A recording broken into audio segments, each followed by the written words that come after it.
पारस, सूरजभान और शाह की बैठक निश्चित तौर पर चिराग पासवान के लिए खतरे की घंटी है कि पशुपति पारस ने सूरजभान के सामने और अमित शाह के सामने ये बात कह दी कि नीतीश अगर इस तरफ आ रहे हैं तो इससे उन्हें कोई ऐतराज नहीं है। चिराग पासवान को कितनी सीटें मिल पाती हैं ये डिपेंड करेगा कि पशुपति पारस के पास बचते कितने सांसद हैं। ये एनडीए गठबंधन में नीतीश कुमार आते हैं तो इतना आसान नहीं होगा। एक समय सूरजभान ने कहा था कि अब एक होने का वक्त आ गया है, तो उन्होंने कह दिया था कि जो घर तोड़े हैं वो सोचे। नमस्कार, भारत लाइव देख रहे हैं आप और ये भयंकर खबर है। देखिए, खबर तो अक्सर भयंकर आजकल आ रही है इंडिया के खेमे से, लेकिन आज की खबर इंडिया खेमे की नहीं है। चिंता आपकी अगर बढ़ गई हो, खासतौर पे एनडीए गठबंधन वालों की, तो ये जान लीजिए कि ये आज नहीं तो कल होना ही था। बकरे की अम्मा कब तक खैर मनाएगी? कब तक इस तरीके से एनडीए गठबंधन अपने आप को मजबूत मानकर आगे बढ़ सकता है? आखिर इतने सारे दलों को एक साथ लाकर जो स्थापित करना चाहते हैं अमित शाह, क्या वो स्थापित हो भी पा रहा है? देखिए, जहाँ एक तरफ इंडिया गठबंधन के पास एक बड़ा वोट बैंक चला आ रहा है सीधे तौर पर एकजुट होने की वजह से, राज्यों में एक मजबूत सरकार है जो लगातार नीतीश कुमार और उनके सरीखे नेताओं ने जिस तरीके से भाजपा को रोक रखा है केंद्र में, उसका परिचय दे रहे हैं। वहीं कांग्रेस भी लगातार मजबूत जिस तरीके से है और उस मजबूती का परिचय वो देना चाहती है इस चुनाव में, सभी दलों को एक साथ लेकर।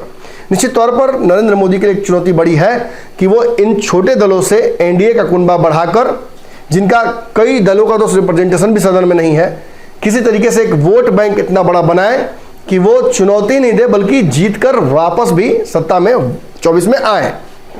इसके लिए आपको याद होगा, बिहार से एक बड़े दलों का जत्था उस बैठक के लिए रवाना हुआ था जिसमें एनडीए के सभी दलों को बुलाया गया था। 28-29 दलों का वो बैठक था जो समानांतर इंडिया के किया गया था। काफ़ी दिनों बाद एनडीए की बैठक हुई थी, लेकिन उस बैठक के बाद से नीतीश कुमार का बहुत दाल इंडिया गठबंधन में अब नहीं गल रहा है।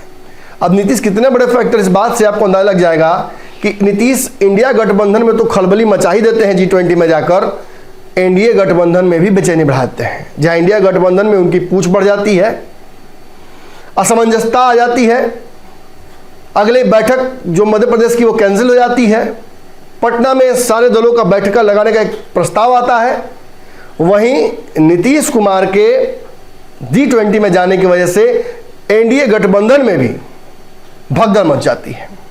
आपको पूर्व में मैंने बताया था कि एनडीए गठबंधन में नीतीश कुमार आते हैं तो इतना आसान नहीं होगा। हालांकि इस बार सभी ने वक्त से पहले की राजनीति और हमारी खबरों को कहीं ना कहीं विश्वास में लेकर एनडीए के सभी घटक दलों ने पर्दे के सामने, पर्दे के पीछे डिनाई तो खूब किया, लेकिन जब वक्त आया राष्ट्रीय स्तर पर बयान देने का, तो नीतीश कुमार को आने को लेकर, नीतीश कुमार के एनडीए में पहुंचने को लेकर, उनको रहने को लेकर सभी ने अपना रुख बहुत पॉजिटिव रखा।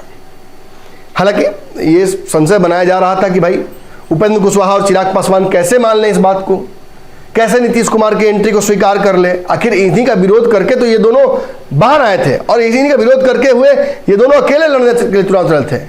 लेकिन कहीं ना कहीं उपेंद्र कुशवाहा ने ये बात जब कही कि उन्हें लगता है कि नीतीश कुमार को अब अपनी आयु बचाते हुए राजनीतिक आ जाना चाहिए एनडीए की तरफ, तो ये साथ साथ इस बात की स्वीकारोक्ति भी है कि नीतीश कुमार के आने से उन्हें कोई परहेज नहीं है। यही बात जीतन राम मांझी ने भी कही कि नीतीश कुमार को आ जाना चाहिए। इस मुद्दे पर चिराग पासवान ने भी दिल्ली में कहा कि बिहार के बच्चे बच्चे को पता है कि नीतीश कुमार किस तरफ आना चाहते हैं, एनडीए की तरफ बढ़ना चाहते हैं। चिराग पासवान ने इशारों में यह भी समझा दिया कि उन्हें कोई दिक्कत नहीं नीतीश कुमार के आने से। मेरे इंटरव्यू में भी चिराग पासवान ने कहा था कि अगर ऐसा कुछ होता है, हालांकि नीतीश कुमार के आने की संभावना तो नहीं है, लेकिन अगर वो आते हैं तो उस समय उस विकल्प पर मैं चर्चा करूंगा। एक पार्टी जो इस पूरे गठबंधन पर जो खबर थी नीतीश के आने की, इस पर कुछ नहीं बोली थी, लेकिन उस पार्टी की मुलाकात कल अमित शाह से हुई। देखिए, कल पशुपति पारस और सूरजभान सिंह की तस्वीर अमित शाह के साथ बैठक करते हुए नजर आई थी। इस खबर पर अब तक मैंने कुछ नहीं बोला था, आप लोग याद कीजिए। मैंने इसलिए कोई खबर इस पर नहीं दी थी आपको क्योंकि मुझे अंदर की कुछ खबरों का इंतजार था। मुझे जानना था कि एकाएक ये बैठक हुई क्यों। देखिए, सूरजभान सिंह चाहते थे कि चाचा भतीजा एक हो जाए, पशुपति पारस और चिराग पासवान एक हो जाए, एनडीए को मजबूत करें, आगे चल के एनडीए के लिए कुछ महत्वपूर्ण सीटें, जिनमें से एक हाजीपुर, दूसरा जमुई और तीसरा मुंगेर है, इन सीटों पर इन दोनों का चाचा भतीजा का एक होना बहुत जरूरी है, वरना 3 सीटों पर शुद्ध नुकसान होता हुआ फिलहाल दिख रहा है। ऐसे में सूरजभान सिंह ने प्रयास किया था, लेकिन वो प्रयास विफल हुआ चिराग पासवान की तरफ से। चिराग पासवान ने चाचा के सांसदों से तो मुलाकात की, उन्हें न्योता भी दिया आने का, लेकिन सीधे तौर पर कोई भी बातचीत करने से चाचा से उन्होंने अपने आप को रोका और परहेज किया। सूरजभान के भी ऑफर को उन्होंने ठुकरा करा दिया था। एक समय सूरजभान ने कहा था कि अब एक होने का वक्त आ गया है, तो उन्होंने कह दिया था कि जो घर तोड़े हैं वो सोचे, हम नहीं होंगे एक, कैसे भूल जाए। अब सीटों को लेकर भी समझौता, जो चूंकि चिराग पासवान का कहना है कि हम 6 सीटों पर 7 सीटों पर चुनाव लड़े थे तो हमें उतनी सीटें चाहिए। अब उसमें से ज़्यादातर जो सांसद हैं वो पशुपति पारस के साथ थे मैं इसलिए बोल रहा हूँ क्योंकि ज़्यादातर सांसद इधर उधर भागने की तैयारी में है। तो ऐसे में चिराग पासवान को कितनी सीटें मिल पाती हैं ये डिपेंड करेगा कि पशुपति पारस के पास बचते कितने सांसद हैं। तो पेच या फंसा हुआ है, और फंसे हुए पेच को खोलने वाला फिलहाल कोई नहीं है। चुनाव और वक्त ही इस पेच को खोल सकता है। पशुपति पारस निश्चित तौर पर डाउन हो गए। पशुपति पारस यहाँ काफ़ी कमज़ोर भी हुए इस गठबंधन में।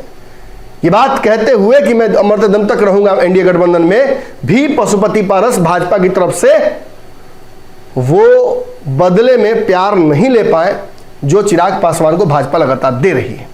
लेकिन अब खबर आ रही है कि नीतीश कुमार के एंट्री पर अंदर अंदर जो अंडर करंट चल रहा है लगभग मुहर से लग गई है। कम से कम दिल्ली के गलियारों में तो ऐसा चर्चा खूब हो रहा है कि नीतीश अब आ रहे हैं। अक्टूबर की बैठक का इंतजार नीतीश भी कर रहे हैं। इंडिया गठबंधन में कुछ उन्हें बड़ा नहीं मिलता है तो निश्चित तौर पर वो एक फिर से रास्ता अपना बदलकर एनडीए की तरफ बढ़ सकते हैं। किस शर्तों पर बढ़ते हैं, किस तरीके से बढ़ते हैं, वो उस वक्त तय किया जाएगा।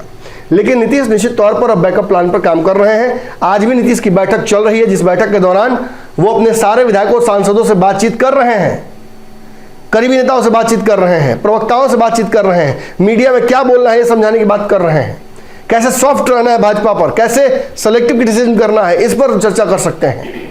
ऐसे में नीतीश कुमार की इस बैठक और इसके समानांतर पारस, सूरजभान और शाह की बैठक निश्चित तौर पर चिराग पासवान के लिए खतरे की घंटी है। खबर यह आ रही है कि नीतीश कुमार जो शर्तें रखेंगे एनडीए में आने को लेकर, उनमें एक बड़ी शर्त चिराग पासवान को लेकर हो सकती है। कम से कम पेच तो फंस सकता है। चिराग पासवान भी नीतीश कुमार के साथ जाएंगे तो उनका किया हुआ वादा, हालांकि राजनीति में वादों का कोई मतलब बनता नहीं है, लेकिन अब तक चिराग पासवान अपने वादों पर अडिग रहे हैं। अगर ऐसा होता है तो चिराग पासवान की तरफ सबकी नजरें होंगी और चिराग पासवान को उस वक्त फैसला लेना पड़ेगा। यदि नीतीश कुमार के आने से चिराग पासवान नाराज होते हैं तो उनके लिए writing is on the wall, उनके लिए सब कुछ पहले से सुनियोजित है।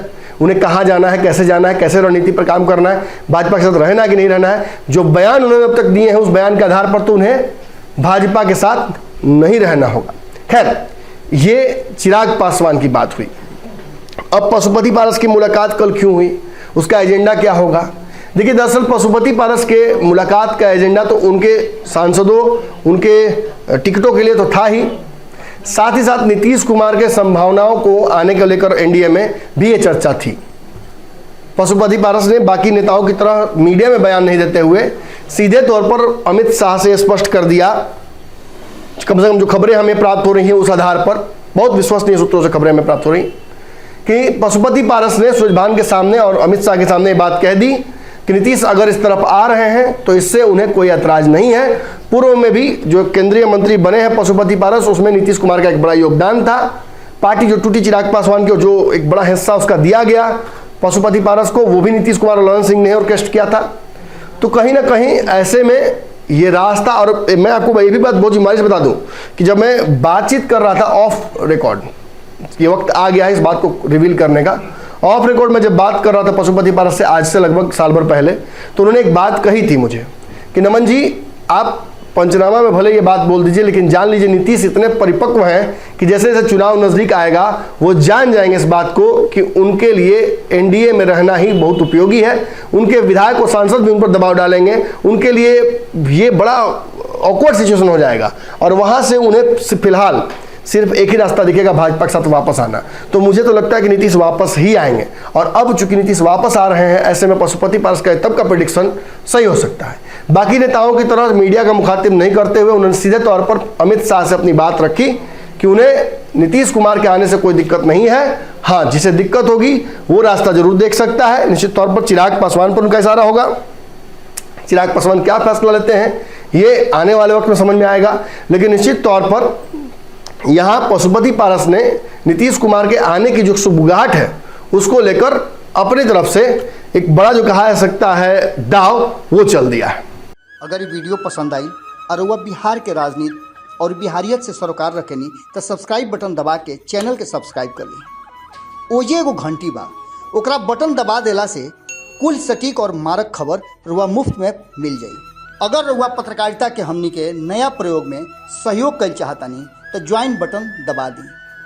पेटीएम नंबर नोट कर ली 9386816700। धन्यवाद।